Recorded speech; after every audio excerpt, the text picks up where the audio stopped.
মুক্তি বানানো নিয়ে যে ধরনের অপচেষ্টা চালাচ্ছে, আপনারাই বলুন, যার যার ধর্মে সে নিজেরা পালন করবে, তাতে অন্য ধর্মের তো কোনো কথা বলার সুযোগ নেই।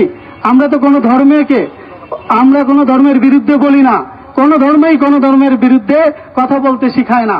তারপরেও আমরা দেখি যে এই ধরনের অপচেষ্টা, অপব্যবহার, আমাদেরকে নিয়ে কুৎসিত করা, ফেসবুকে বলেন, কমেন্টে বলেন, এবং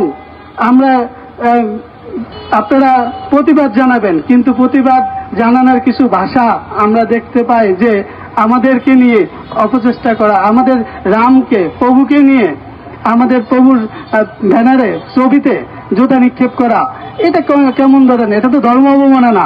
আমরা কিন্তু দেখেছি 5ই আগস্টের পরে যখন বৈষম্য বিরোধী এমন একটি বড় অভ্যুত্থান হয়ে গেছে, তারপর দেখেছি সারা বাংলাদেশে যে ধরনের সংখ্যালঘুদের উপরে অত্যাচার, নিপীড়ন হয়েছে, আমরা সেই সমস্যাগুলি এখনো সমাধান করতে পারি নাই। আমরা যে 8 দফা দিয়েছি সরকারকে, সরকার এখনো পর্যন্ত আমাদেরকে নিয়ে কোনো ধরনের বার্তা দিতে পারে না, কোনো ধরনের এখনো সুফল দিতে পারে নাই। আমরা এখনো দেখি সেই সুযোগ নিয়ে সেই অপচেষ্টা, সেই অপশক্তিরা এখনো মাথা চাড়া দিয়ে উঠেছে।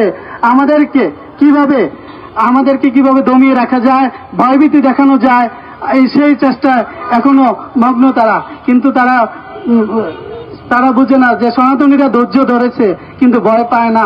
সনাতনীরা মাথা চাড়া দিয়ে উঠবে যখন দেখবে বাংলাদেশে এইরকম চিন্তা ভাবনা। আবারও আমরা দরকার হলে গণ অভ্যুত্থান গড়ে তুলব। ধন্যবাদ সবাইকে, আজকে যারা উপস্থিত।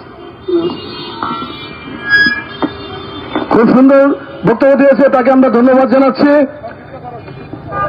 এখন গুরুত্বপূর্ণ